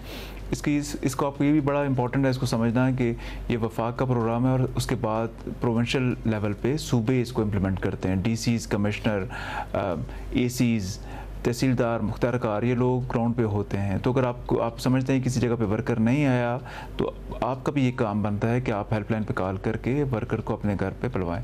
बट ये बहुत लाजमी है कि अपने बच्चे को आप जो है पोलियो के 2 कतरे लाजमी पिलवाएं। अच्छा अनवार साहब ये बताएं कि किसी जगह पर कोई कतरे पिलाने से इनकार करे तो अब शायद ये वक्त आ गया है कि इसे बर्दाश्त नहीं करना चाहिए। At least that's how we feel. मतलब सालों से, दहाइयों से बात चल रही है, जब हम लिटरली 2 पोलियो केसेस पे साल में आ जाते हैं ना तो उसके अगले साल 35-40 चले जाते हैं। तो लिहाजा अब वो बर्दाश्त वाली बात तो नहीं होनी चाहिए। आपके ख्याल में मज़ीद सख्ती होनी चाहिए या अभी भी मनाने समझाने की कोशिश वाला फार्मूला जो है वही यूज़ होगा? देखिए, जो अपने पहले क्वेश्चन में बात की थी कि वो भी इम्पोर्टेंट है कि इसको दोबारा दोहराया जाए कि हमारे यहाँ अभी भी मैं ये नहीं कहूँगा बड़ा सिग्निफिकेंट है, बट अभी भी ये जो ऐसे लोग मौजूद हैं जो अपने बच्चों को छुपा लेते हैं, कतरे नहीं पिलाते, वर्कर बाहर खड़ा रहता है, बार बार दरवाज़ा खटखटाता रहता है, वो 100 किस्म के हीले बहाने कर देते हैं जी कि बच्चा अवेलेबल नहीं है। और ये सबसे बड़ी वजह है जो आप कह रहे हैं ना, अभी तक हम शुरू से इसको ख़त्म नहीं कर पाए। तो ख़त्म इस वजह से नहीं कर पाए कि हम 95% प्लस का टारगेट अचीव नहीं कर पाते। हमसे हर साल बच्चे मिस हो जाते हैं। जो बच्चे मिस होते हैं वो ट्रांसमिशन को सस्टेन करते हैं। सस्टेन का मतलब है कि वायरस उनके अंदर मौजूद रहता है, फिर वो एनवायरनमेंट में वो वायरस शेड करते हैं सीवरेज के थ्रू, और उसके बाद ये दोबारा एक विशेष जो एक सर्कल है वो शुरू हो जाता है, फिर दोबारा इन्फेक्शन शुरू हो जाता है। हम कई दफ़ा पोलियो ख़त्म करने के करीब पहुँचे हैं, हमारे पास कोई केस नहीं था, बट क्योंकि कंसिस्टेंटली 95% प्लस नहीं जा रहे थे तो बच्चे मिस हो रहे थे जो ट्रांसमिशन सस्टेन करते थे। जो बाकी जो बात है कि गवर्नमेंट इसके ऊपर तो ऑलरेडी जो सूबे हैं काम कर रहे हैं, बट मैं पर्सनली समझता हूँ कि ये वालिदैन की पर्सनल रिस्पॉन्सिबिलिटी है कि अगर वो अपने बच्चों को इस मौजी मर्ज से बचाना ही नहीं चाह रहे तो आप देख लें कि कितनी फोर्स यूज़ हो सकती है। अगर हम फोर्स भी लिमिटेड है, ऐसे लोग भी कोई एक जगह पे मौजूद नहीं है पूरे पाकिस्तान में, ये हैं अवेलेबल। मैं नहीं कहूँगा बहुत सिग्निफिकेंट चंक है, बट कई लोग मौजूद हैं जो रेजिस्ट करते हैं, नहीं पिलवाते, और ये हमारा एक सबसे बड़ा चैलेंज है। तो ये मेरी सब आपके चैनल के तवज्जो से आप हमेशा हमें सपोर्ट भी करते हैं कि ये बहुत इंपॉर्टेंट है। अभी तो हम देखें जो लोग बाहर जा रहे हैं, उम्र के लिए जा रहे हैं, यही वैक्सीन पीते हैं। सऊदी अरब में जाएँ या हमारे एयरपोर्ट पर जाएँ, एक ही वैक्सीन है जो पूरी दुनिया में अवेलेबल है, ऐसे नहीं है कोई डिफरेंट वैक्सीन है। जब सऊदी अरब जाने के लिए ओल्ड एज हम पी रहे हैं तो ये बच्चों को क्यों नहीं बुलवा रहे? तो मैं तो दोबारा ये गुजारिश करूँगा कि अपने बच्चों को लाजमी 2 कतरे जो लाजमी इस दफ़ा पिलवाएँ। हमारी ओवरऑल कैंपेन अच्छी जा रही है, हमें बड़ी उम्मीद है कि अगर हम 2 मज़ीद कैंपेन हम अच्छी कर पाए जैसे हम कर रहे हैं तो होपफुली हम इस साल पोलियो का इंशाल्लाह पाकिस्तान से इंटरप्शन इंशाल्लाह हो जाएगी। जी अनवारुल हक साहब, शुक्रिया आपका। सो इम्पॉर्टेंट बात यह है हमारे हम वतनों, शदीद गर्मी से पहले ये हमारी मेजर कैंपेन है। ये आपके पास मौका है अपने बच्चों को इस मूजी मरज से बचाने का और पोलियो के कतरे पिलाने का। आई एम सॉरी, मैं वहीं फंसी हुई हूँ कि कोई अपने बच्चे क्यों छुपा देगा जब उनके घर पोलियो के कतरे पिलाने के लिए आए होंगे। आई can not get over this. जब आपको आपको नहीं पता फिर, क्योंकि हम ये कहना चाह रही थी मैं कि जब आपको पता है कि आपके बच्चों के लिए अच्छी चीज़ है, उनका फ़ायदा होगा इसमें, और अल्लाह ना करे उनको ये पोलियो वगैरह नहीं होगा, तो आप क्यों रेजिस्ट कर रहे हैं? क्या है आपके दिमाग में जो आप रेजिस्ट कर रहे हैं? सॉरी, मुझे थोड़ा सा वेंट करने दो। I still don't get it. हम 2024 में अपने मौसमियाती इश्यूज और चैलेंजेस की बात कर रहे हैं, यहाँ लोग पोलियो के कतरे नहीं पिला रहे अपने बच्चों को मुफ्त वाले। What are you? नहीं कर रहे, ज़्यादातर लोग नहीं कर रहे, मतलब जो कर रहे हैं इंशाल्लाह। मैं ये फिगर आपको क्या लगता है, ये 75 वाला जो फिगर था अभी आपने बताया है, ये कैसे पहुंचा होगा? जो कर रहे हैं वो शायद हमारे कहने से तो नहीं पिलाएंगे, मगर हाँ और तरीके भी आपको पता है इस्तेमाल किए जा रहे हैं इसके लिए। पर्टिकुलरली इलाके के अमायदीन, एक दो तरीके हैं, इलाके के अमायदीन हैं, इमाम मसाजिद वगैरह हैं, सो उनकी मदद ली जाती है, उलमाए कराम हैं उनकी मदद ली जाती है। So I am sure something would work out. Okay, we are going to move on. Islamabad में जी एक के बाद एक अंडरपास जो है उसकी तामीर का काम जो है रिकॉर्ड मुद्दत में मुकम्मल किया जा रहा है, और हाल ही में तामीर किए गए जिना स्क्वायर ने एयरपोर्ट से मरी तक का सफर जो है वो शहरियों के लिए बिल्कुल सिग्नल फ्री कर दिया है। How about that? Alfa Feroz हमें रिपोर्ट कर रहे हैं। Let's watch. वफाकी दारुल हुकूमत इस्लामाबाद खूबसूरती के बाद तामीराती शोबे में भी पेश। जिना स्क्वायर को रिकॉर्ड 35 रोज में मुकम्मल कर लिया गया। एयरपोर्ट से मरीज सफर करने वाले शहरियों को सिग्नल फ्री सहूलत फराम कर दी गई। शहरियों का कहना है जिना स्क्वायर की तामीर से ट्रैफिक की रवानी में अब खलल नहीं। कुछ अर्सा पहले जो ना ये नहीं थी ना पुलें वगैरह, और बहुत वो ट्रैफिक जाम होती थी और रास्ते इसी तरह थी, और अभी माशाल्लाह कोई रुकावट नहीं है। हमें बड़ी परेशानी होती थी, अंडरपास के दूर से वापस आना पड़ता था, अभी हम इजी फील करते हैं। मंसूबे में 480 मीटर तवील अंडरपास भी शामिल है जो 3 ट्रैफिक लेन्स के लिए डिजाइन किया गया है। अंडरपासेस बने हैं, उसकी वजह से शहर खूबसूरत लग रहा है और काफ़ी बेहतरी आई है पहले से। खूबसूरत बनाया है। पहले ये कन्वेंशन सेंटर हम गुजरते थे तो जंगल था, नज़र नहीं आता था। अब आप देखें माशाल्लाह कितनी खूबसूरती है। सरीना चौक के पास जिन्ना स्क्वायर की तामीर से इस्लामाबाद की खूबसूरती में भी मजीद इजाफा हुआ है। वफाकी दारुल हुकूमत इस्लामाबाद में अंडरपासेस की तामीर के जरिए न सिर्फ ट्रैफिक में रवानी दिखाई दे रही है बल्कि शहर की खूबसूरती में भी इजाफा हुआ है। कैमरामैन खलीक अहमद के साथ अरफा फिरोज जकी, जियो न्यूज़, इस्लामाबाद। खूबसूरती में भी इजाफा हुआ है। अच्छा, वैसे आई am not really a fan, बड़ी अच्छी बात है, तो बन गया और रिकॉर्ड मुद्दत में बना I am not really a fan of signal free corridors in cities. I don't mind, there was a time जब लाहौर में आपको फेज 5 वगैरह से जब डिफेंस से वॉल्टन की तरफ आना होता था तो सिग्नल मार देते थे आपको, मतलब 3-3 4-4 बार आप सिग्नल पे खड़े रहते थे और अब वो पूरा सिग्नल फ्री हो गया है और मिनटों में आप जो है वो कैंट की तरफ निकल जाते हैं। एक ही जगह जाके आप सारे फंसते हैं। नहीं, वहाँ भी इतनी वाइड रोड्स हैं कि आप आराम से निकल जाते हैं, ऐसे नहीं होता। इन एनी केस एक मुल्क के 2 शहर जी, मगर दोनों की कहानियाँ जो हैं एक दूसरे से बिल्कुल मुख्तलिफ हैं। इस्लामाबाद को तो भी हमने आपको दिखाई दिया कि इस्लामाबाद में एक अंडरपास जो है वो 35 दिनों में तामीर होकर आवाम के लिए तैयार है। कौन तैयार करता हो जाते हैं क्योंकि वो ऑलमोस्ट पीसेज रेडीमेड ही बने होते हैं। और एक कराची है जहाँ करीमाबाद अंडरपास जो है वो कब से 2023 में शुरू हुआ था और अभी भी लगता है कि बस शुरू ही हुआ है। Are you serious? ये देख लो भाई, मैं मतलब सामने आपके। देखिए मुश्किल भी है, जाहिर है कितना। अच्छा sorry, I will correct what I said earlier. Bridges जो हैं उनके रेडीमेड पीसेस होते हैं, उनको जोड़ना होता है, वो जल्दी बन जाते हैं। बट यू आर राइट कि अंडरपास भी अगर इतनी जल्दी बन जाए तो दैट्स प्रीटी कूल। सो इस अंडरपास की तामीर किस मरहले पे है और ये हमें बता रहे हैं हमारे साथी सुलेमान सादत खान।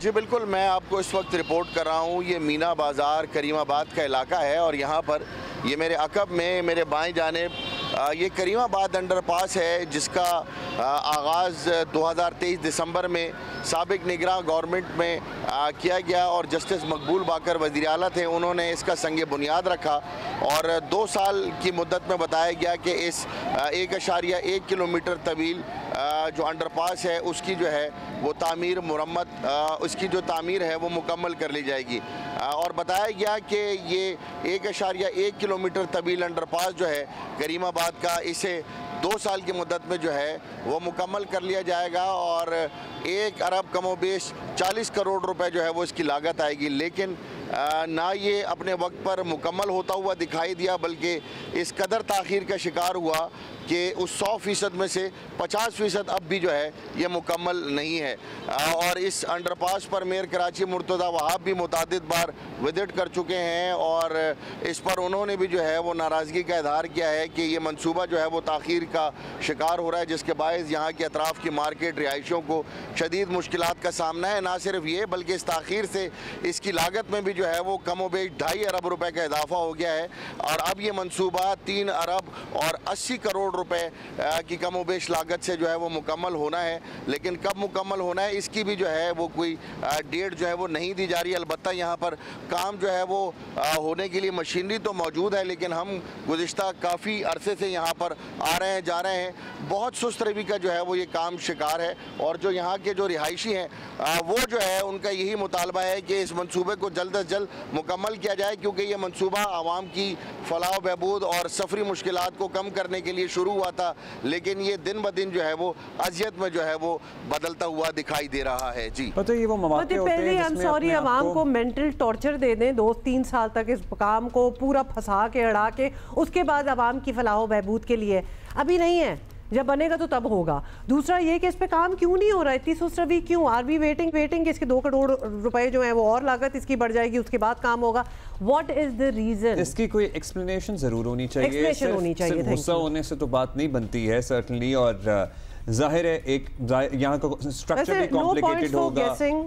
यहाँ के अपने चैलेंजेस होंगे, लेकिन 2 साल बहुत अरसा होता है, 2 साल बहुत अरसा होता है। और अगर 2 साल अब गुजर गए हैं और उसके बावजूद भी 50% काम भी मुकम्मल नहीं है, then that raises a big question mark. And ये वो अपॉर्चुनिटीज होती हैं जिसमें आप, क्योंकि ये चीज़ें टेंजिबल है ना, ये चीज़ें तो नजर आती हमने हैं। आपकी सहूलत के लिए एक जगह वीडियो में इस्लामाबाद लिख दिया और एक जगह कराची लिख दिया ताकि आपको पता चल जाए, but really no points for guessing, you know which one is Karachi and which one is Islamabad. So ये चीज़ें टेंजिबल होती हैं, ये चीज़ें लोगों को नज़र आती हैं, and tangible things make a difference. So अगर आप आवाम में भी तो वाह होती है ना, अगर ये जल्दी अपने वक्त पे मुकम्मल हो जाता और वक्त से पहले ही मुकम्मल हो जाता तो तारीफ़ किसकी होनी थी, मेरी और आपकी? नहीं, जाहिर है लोकल गवर्नमेंट की होनी थी, हुकूमत की होनी थी, अवामी नुमाइंदों की होनी थी, आवाम ने करनी थी, आवाम ने तारीफ भी करनी थी, आवाम ने पजीराई भी मिलती, आवाम से वोट भी मिलते।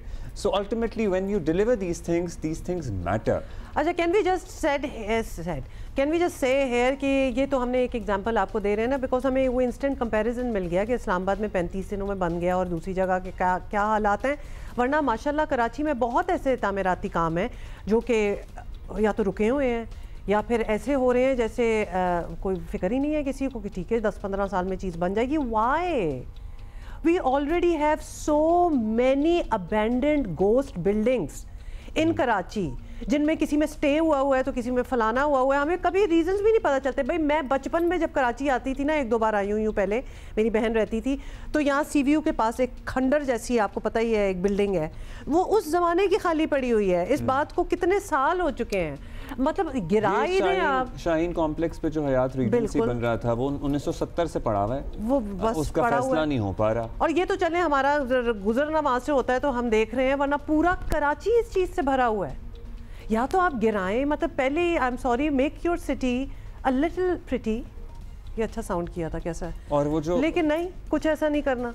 और यूनिवर्सिटी रोड आपको पता ही है, अब लोग वहाँ से गुजरना इज्तनाब ही करते हैं क्योंकि वो इतना गड्ढे पड़ चुके हैं कि वो चांद पे गुजरने के मुतरातिफ होता है, और ट्रैफिक के अपने मसले हैं। वो एक लंबा प्रोजेक्ट है जो चल रहा है, उसमें तो चले मज़ीद टाइम लगेगा, लेकिन अंडरपास में क्यों 2 साल लग रहे हैं?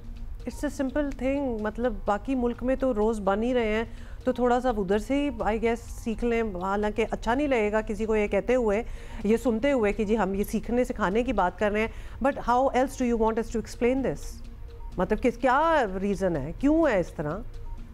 सो अंडरपास तो एटलीस्ट, और 2 साल में भी मुकम्मल नहीं हुआ। ट्रेजेडी ये है असल में, अभी पता ही नहीं है ना बात कहाँ आगे जाएगी, वापस आ जाए इस पे क्या जो टाइमलाइन दी जाती है ना, उस पे चीज़ मुकम्मल ना हो।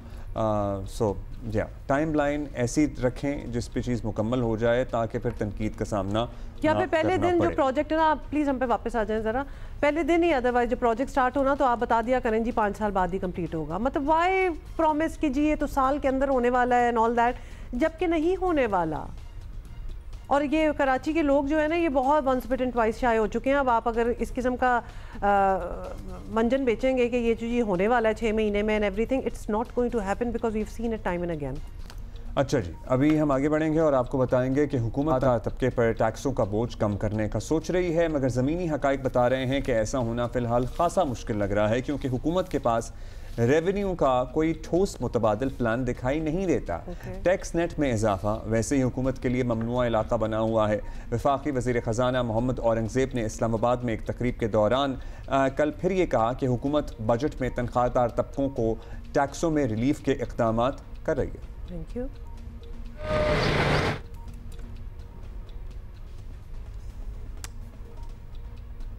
चलिए आगे आपको बता देते हैं कि ज़राए के मुताबिक IMF का मौक़िफ़ है कि जब तक रेवेन्यू हासिल करने का कोई मुतबादिल बंदोबस्त नहीं हो जाता, तनख्वाहदार तबके को रिलीफ देने से टैक्स गैप मज़ीद बढ़ेगा।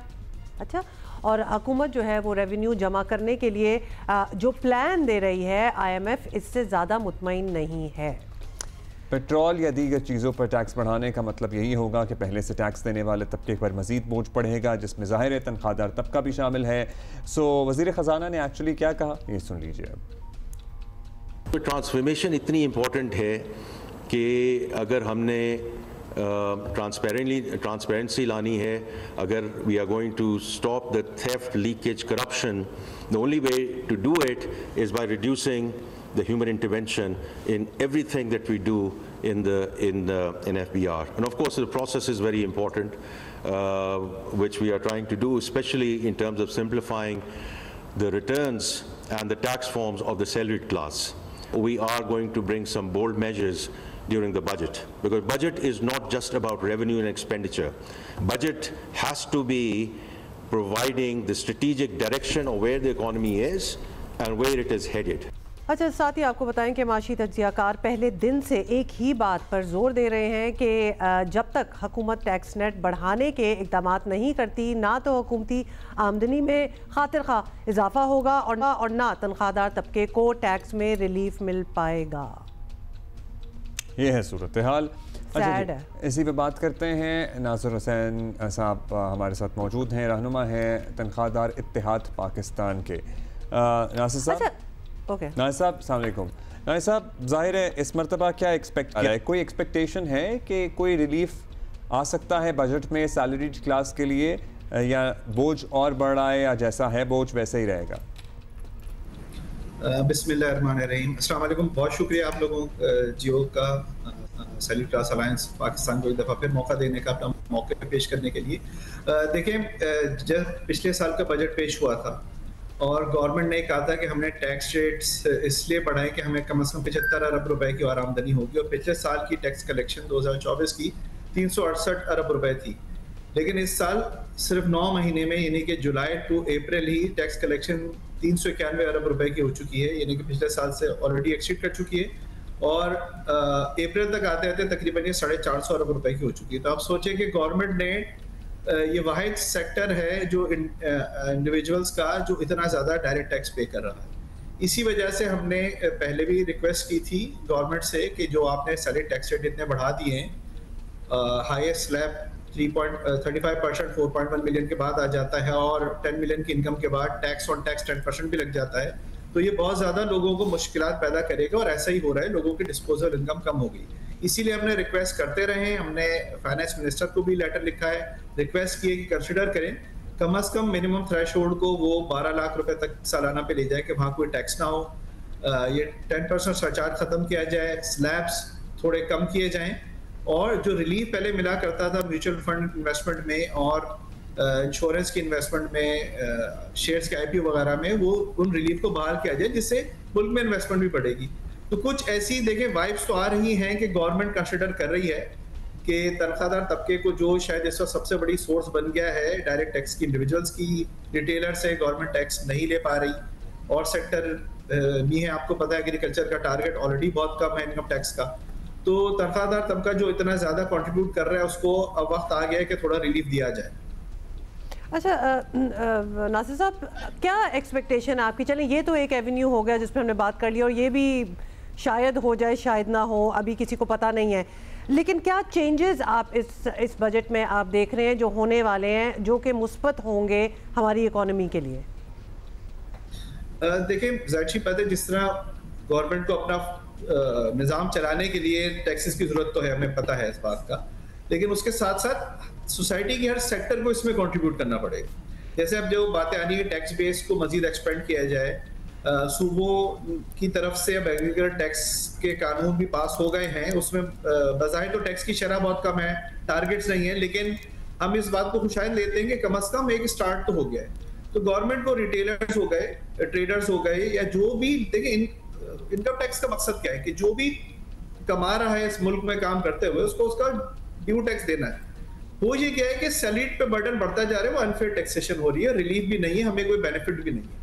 तो अगर तमाम लोग इस मुल्क में रहते हुए जो भी सहूलियात हैं उसका फायदा उठा रहे हैं, तो उनको भी अपना कंट्रीब्यूशन देना पड़ेगा। तो जिस तरह लग रहा है कि टैक्स बेस को एक्सपेंड कर रहे हैं, जैसे प्रॉपर्टी वाले एरिया में डॉक्यूमेंटेशन को बढ़ाया गया है, एग्रीकल्चर की मैंने मिसाल दी, इसी तरह ट्रेडर रिटेलर में ताजे-दोस्त स्कीम शुरू की गई थी। तो गवर्नमेंट को जहां और सारी चीजों में वो इन्फोर्समेंट कर रही है, वहां भी थोड़ी इन्फोर्समेंट करके टैक्स कलेक्शन को बढ़ाएं और तनख्वाहदार तबके को उसका जायज रिलीफ दिया। अभी आपका मुतालबा ये है, तनख्वाहदार तबके का मुतालबा ये है कि मिनिमम जो है वो 12 लाख सालाना जिसकी तनख्वाह है उसको एग्जेम्प्ट कर दिया जाए, ऐसा ही है?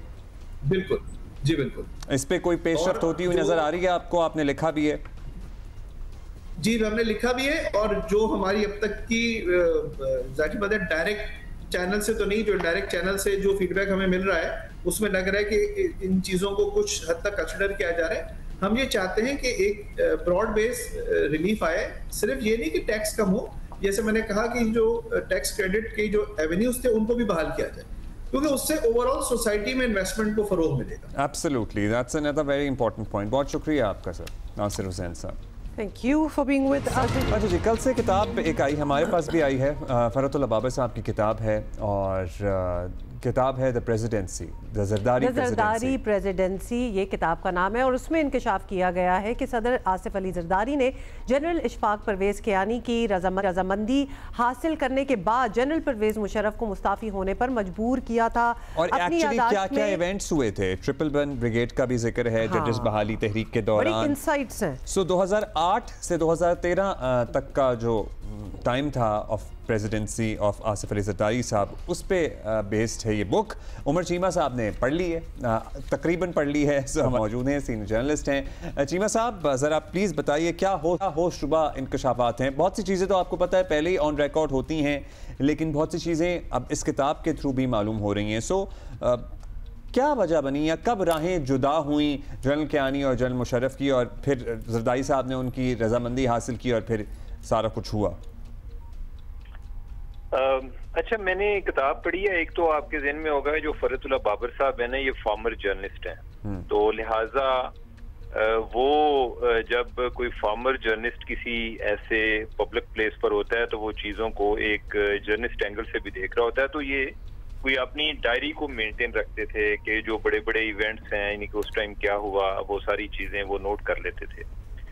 अब दूसरा ये है कि जो उनकी किताब से अंदाजा होता है ना, वो ऐसा है कि जिधर उन्हें वो चीजें जो डायरेक्ट पता चल सकी, तो वो उन्होंने उस तरह कोई डॉट्स कनेक्ट करने की कोशिश की हुई है। ये जिस तरह आपने जनरल कियानी का जिक्र किया, अच्छा जनरल कियानी के हवाले से ना ओवरऑल हम सुनते आए हैं कि जनरल मुशर्रफ जो है ना, वो इस चीज पे उन्हें शिकवा था, उनका ये ख्याल था कि जैसे जनरल कियानी उनकी तवक्कुआत पर पूरा नहीं उतरे। लेकिन इसको एक हुकूमत के एंगल से पहले कभी नहीं देखा गया, या कोई ऐसा पता नहीं चला कि यानी कि उनके ताल्लुकात कैसे थे। जनरल कियानी जो है उस टाइम जो एनआरओ हो रहा था, उसमें एक जो टॉप नेगोशिएटर थे मुशर्रफ की तरफ से, वो थे यानी कि बीइंग DGISI। तो फिर ये है कि जब इन्होंने गवर्नमेंट बनाई 2008 में, मुहतरमा की डेथ हो चुकी थी, तो उसके बाद पीपल्स पार्टी की गवर्नमेंट बनी, तो इनके कुछ लोग बड़े इस चीज पे नाला थे कि हम किस तरह से जनरल मुशर्रफ से हल्फ लेंगे। मसलन ये है, अहमद मुख्तार चौधरी साहब थे मरहूम, वो डिफेंस मिनिस्टर बने, तो उन्होंने जरदारी साहब को कहा कि मेरे से कोई गटर साफ करा लें, मेरे से खुदारा ये काम ना कराएं कि मैं जनरल मुशर्रफ से जाके, यानी कि मैं उनको वो मेरे से हल्फ लें। तो जरदारी साहब ने कहा कि मैं जो कह रहा हूँ ना आप करें, मैं आपको मायूस नहीं करूंगा। तो इनके बाकी लोग भी जब को फ्रस्ट्रेशन का इजहार करते थे, तो उन्होंने कहा कि आप बस ना मेरे से ज्यादा ना पूछें, लेकिन मैं आपको मायूस नहीं करूंगा। तो फिर आगे जाके फरहतुल्लाह बाबर साहब लिखते हैं कि कुछ साल बाद उन्होंने कोई ये बात बताई। उस टाइम ये वाकया हो चुका था, ये जनरल मुशर्रफ को घर भेज चुके थे। तो उन्होंने बताया कि भाई मेरी उस टाइम जनरल कियानी से बात हुई थी कोई इस हवाले से कि अगर इनको हटा दिया जाए, और जो मैं अंडरस्टैंड किया है उससे यही है कि जिन दिनों में मुज़ाकरात हो रहे थे, तो जरदारी साहब उस तरह से ऑफिशियल हैसियत में डायरेक्ट इन्वॉल्व नहीं थे, लेकिन ऑब्वियसली वो मुहतरमा के हामिद भी थे, मुहतरमा भी जिंदा थी, तो उनसे भी कोई गपशप इनकी होती थी। तो इन्होंने कहा कि अगर हटा दिया जाए, तो कियानी साहब ने कहा कि अच्छा अगर आप हटा देंगे ना, तो आफ्ताब शबान मीरानी जो है उनको बना दें आप आगे प्रेसिडेंट। तो इससे यानी कि उन्होंने इसका मतलब ये लिया कि अच्छा इसका मतलब है कि जनरल कियानी को इस चीज पर कोई एतराज नहीं है या हमें कोई प्रॉब्लम नहीं आएगा।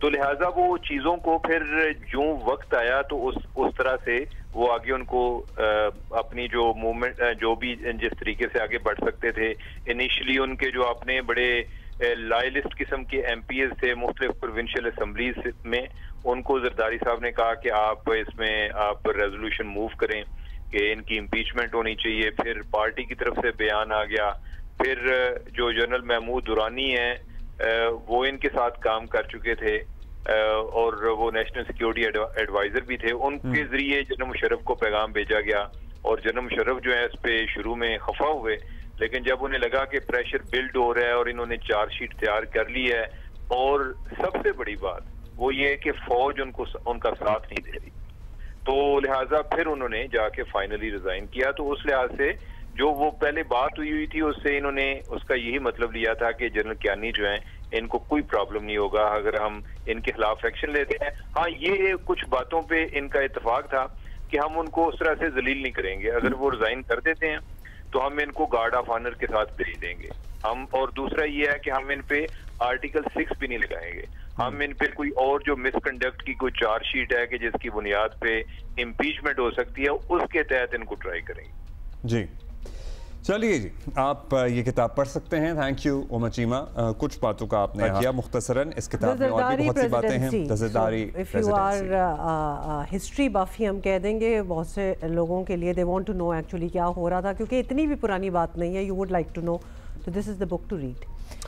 मूविंग ऑन, आइए जरा बात कर ले the winners of PSL X Lahore Qalandars आखिरी 4 सालों में तीसरी बार PSL चैंपियन बने हैं, और इस फतेह में खिलाड़ियों की मेहनत और खेल से कमिटमेंट जो है वो अपनी जगह, लेकिन इस शानदार कामयाबी में कलंदर्स की मैनेजमेंट का किरदार और मेहनत हरगिज नजरअंदाज नहीं तो किया जा के जो कप्तान मतलब the way they are involved, वो बार बार इस कामयाबी को डेडिकेट कर रहे हैं समीम राना, आतिफ राना को। PSL के आगाज से ही आपको पता है कलंदर्स की परफॉर्मेंस, PSL का जो पहला सीजन शुरू हुआ था ना, उस वक्त की बात करें, 10 साल पुरानी बात, हाँ 10 साल पुरानी, तो हमेशा से एक क्वेश्चन मार्क था, लेकिन फिर जिस तरह से इन्होंने सिस्टम डेवलप किया और उस पे मेहनत की और उसके साथ अटैच रहे और लगे रहे, and they did not give up. मतलब हम इनके फैंस कभी-कभी गिव अप कर देते थे, लेकिन अब इन रेट्रोस्पेक्ट अगर पिछले 10 साल देखो ना, तो इसको कहते हैं लॉन्ग टर्म प्लानिंग। मतलब शुरू में लोग बड़ा मीम्स भी बना देते थे और बहुत कुछ कह देते थे कलंदर्स को एंड ऑल दैट, और हमने ओवर द ईयर्स, क्योंकि हमारा इनसे बहुत करीबी कनेक्शन है एक, हमने देखा है कि इनको कोई फर्क नहीं पड़ता था, like they knew where they were going, और अब तीसरी बार ट्रॉफी उठाते हुए आपको वो पूरा प्लान जो है इनका लॉन्ग टर्म प्लान नजर आता है। डिटर्मिनेशन है कि अगर आपको अपने प्लान पे यकीन हो और आपने अपना होमवर्क मुकम्मल किया हो तो फिर कामयाबी आपका मुकद्दर बनती है। तो इसी पे बात कर लेते हैं। फिर हमारे साथ मौजूद हैं जी CEO लाहौर कलंदर आतिफ राना साहब। राना साहब अस्सलाम वालेकुम, बहुत बहुत मुबारक हो। हमें भी कल से लोग मुबारकबादें दे रहे हैं, आपको भी मुबारकबादों का सिलसिला चल रहा है माशाल्लाह। तीसरी मर्तबा जीत गए आप इन लास्ट 4 इयर्स। मतलब ये क्या जादू है राना साहब, ये हालांकि हम गए वहाँ आपके पास, हमने बैठ के देखा सारा सिलसिला, बट क्या फीलिंग्स हैं अभी आपकी? बहुत शुक्रिया हुमायूं अब्दुल्ला, हमेशा आप याद रखते हैं। देखिए, फीलिंग तो उसी दिन थी जब हमने पहली दफा मैदान में कदम रखा था, लेकिन ऑब्वियसली रास्ता मुश्किल था, दुश्वार था, और वो कहते हैं ना, there is no shortcut to success, तो लंबा रास्ता लेना पड़ा। और इस दफा तो मैं ये समझता हूँ कि आपको याद होगा जब हम कराची में हमारा मैच था और मुझे पूरा यकीन था कि अल्लाह ताला हमें फतह से हमकिनार करेगा, तो मैंने अजहर भाई को बुलाया, आपको बुलाया, हुमा को बुलाया, उनको फोन किया जो है माज को कि यार आए और सेलिब्रेट करें। अनफॉर्चुनेटली आप तीनों उधर नहीं थे, अजहर भाई आए, ग्राउंड में बैठे, और वो गुड लक हमारी साबित हुए, हमारे लिए लकी चार्म साबित हुए और हम वो मैच जीते। और फिर मैंने आपको कहा कि यार अगर आप चाहते हैं कि लाहौर कलंदर्स जीते ये चैंपियनशिप, तो उमर अब्दुल्ला आपको पहली दफा लाहौर आना पड़ेगा और आके अपनी टीम को सपोर्ट करना पड़ेगा। और फिर आपने देखा कि उसके बाद मुल्तान में हम हारे और लाहौर में भी हारे, और फिर जैसे ही आप दोनों के कदम मैदान में पड़े हमें फतुहात मिलनी शुरू होगी। ठीक है, इतनी सी कहानी। जबरदस्त। तो आपने thank you so much for that कि थोड़ी सी हमारी कंट्रीब्यूशन का भी जिक्र कर दिया, बट कमाल की। अच्छा, अब we really want to know कि एक जो बीच में हारे हैं, let's talk about those. Multan में काफ़ी मतलब मैचेस जो है वो नहीं जीत पाए, लेकिन वो स्टिल वो स्टीम, वो डिज़ायर, वो कमिटमेंट कि ठीक है कुछ हार गए हैं लेकिन कप हमारा ही होगा, हम आगे जाएंगे, जीतेंगे, वो मेंटेन कैसे करते हैं वो players? How are you so well gelled, well oiled, और सारे एक ही सोच रखते हैं? मोटिवेटेड वो मोटिवेशन कैसे रखते हैं अपने आप को सब लोग मोटिवेटेड? कुछ सीक्रेट्स बताएं। देखिए, बात ये क्रेडिट तो शाहीन का है और समीन का है, और मैं समझता हूँ कि जितनी समीन ने मेहनत की है और इस कलंदर्स फैमिली को बिल्ड करने के लिए, हैट्स ऑफ टू हिम। और दिन रात उसने उसके ऊपर काम किया, क्योंकि देखिए क्रिकेट तो ऑब्वियसली सारे खेलते हैं, स्किल का भी सबका मोरलेस कोई इतना ज्यादा फर्क नहीं होता। असल चीज ये होती है कि एक एनवायरनमेंट क्रिएट करना। मुझे याद है अब्दुल्ला, आप मुझसे सवाल पूछ रहे थे कि क्या मतलब, क्या गलती है पाकिस्तान टीम में, तो मैं आपको यही कहता था कि winning is an environment, you create the environment and you will get the result. अब एनवायरनमेंट जो क्रिएट होती है वो कहने से थोड़ी होती है, वो रिलेशनशिप से होती है, वो पर्सनल रिलेशनशिप से होती है, वो अंडरस्टैंड करने से होती है कि हर प्लेयर की क्या फीलिंग है, हर प्लेयर की क्या ख्वाहिश है, how to communicate with that player. वो सिर्फ अल्फाज से नहीं होता, वो सिर्फ जेस्चर से नहीं होता, वो एक माहौल से होता है।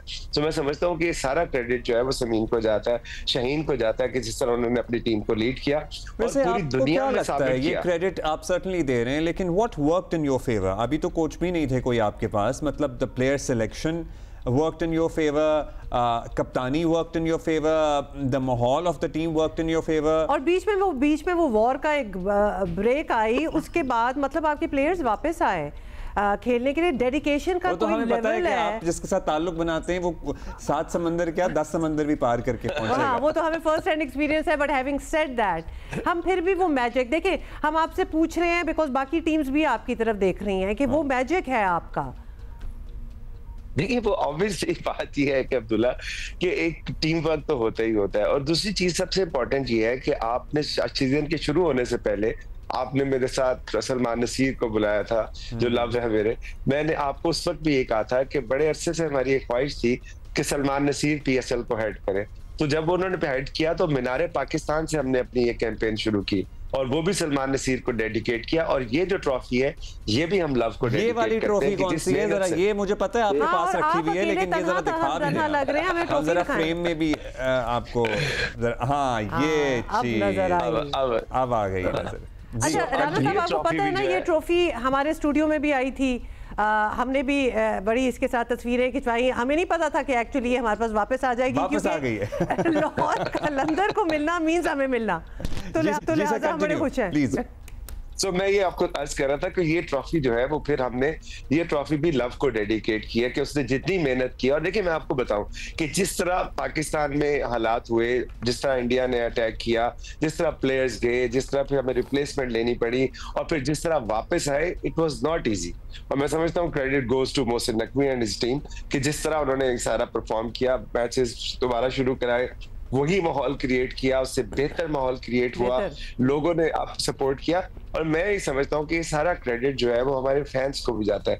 और हमेशा से एक बात हम अब्दुल्ला करते आए हैं आपके प्रोग्राम पे भी, कि जब जब हमारे प्लेयर डेवलपमेंट प्रोग्राम का लड़का हमारा कैप्टन होगा, और इमर्जिंग भी प्लेयर डेवलपमेंट से होगा, जिस तरह शाहीन था और नईम था, सलमान मिर्जा था, और मैचेस लाहौर में होंगे, तो लाहौरियों से ट्रॉफी कोई नहीं लेके जा सकता। मैं आपको इस बात का इतना यकीन था मुझे कि जब 201 स्कोर हुआ तो मोहित ने मुझे कहा, वो जो प्रोडक्शन को देखते हैं वही जो उसने कहा कि ये तो हिस्ट्री क्रिएट हो जाएगी अगर तुम जीतोगे। तो मैंने कहा लिख ले यार, क्रिएट होगी हिस्ट्री।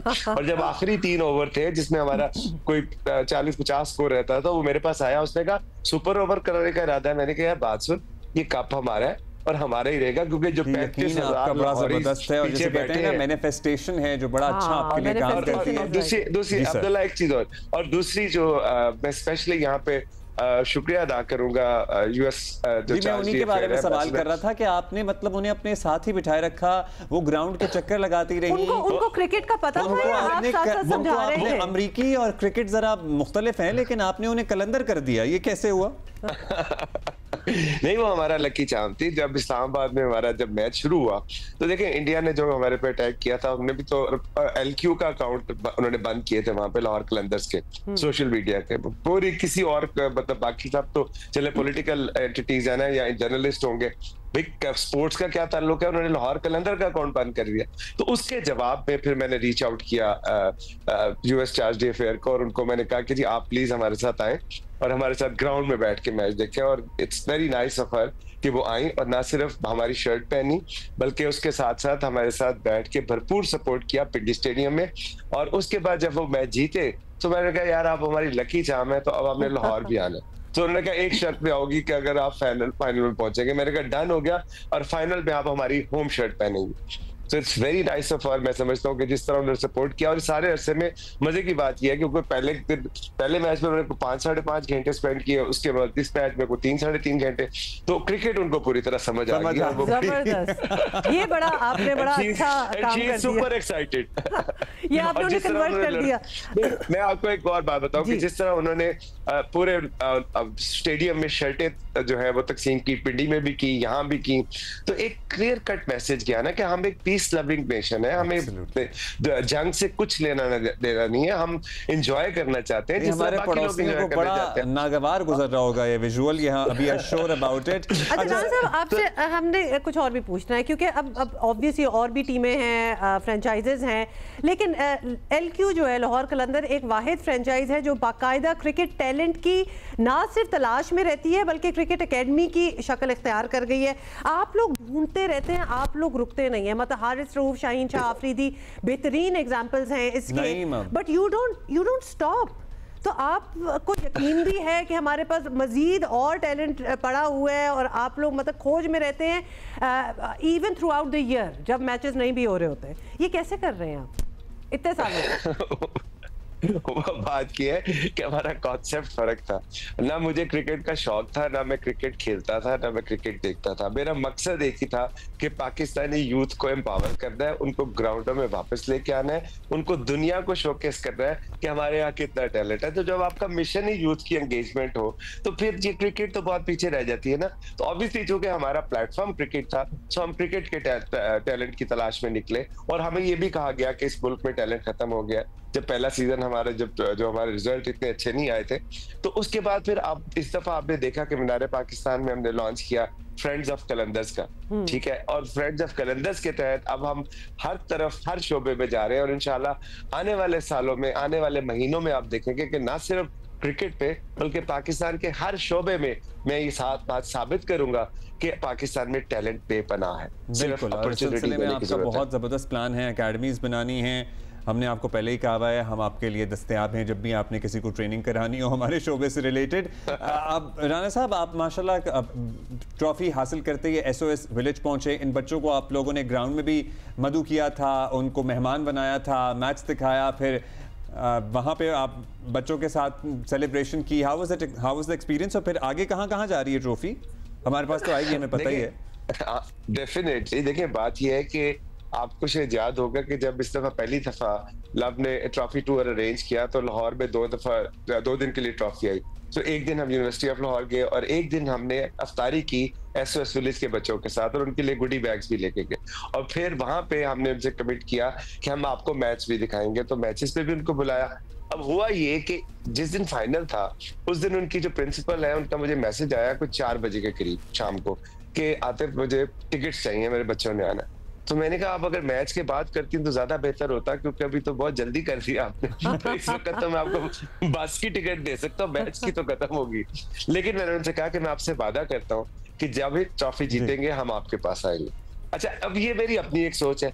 अब दूसरी तरफ शाहीन जो है वो समीन से कह रहा था, जिसका मुझे नहीं पता था, कि समीन भाई जैसे हमने ट्रॉफी जीतनी है ना, हमने बच्चों के पास और ये you know this is the teamwork, this is the teamwork which works well for Lahore Qalandar, and that is all the time we have. Rana साहब, once again बहुत मुबारक हो आपको। हम भी अच्छा राना साहब, आप इनके इंतजार में रहेंगे, ये ट्रॉफी लेके हमारे पास आएंगे, हमारा हमेशा वादा होता है। और अगर शाहीन शाह आफरीदी आ जाए साथ तो क्या कोशिश कीजिएगा। And that is all, and we're going to see you tomorrow. We will see you tomorrow. Have a great day.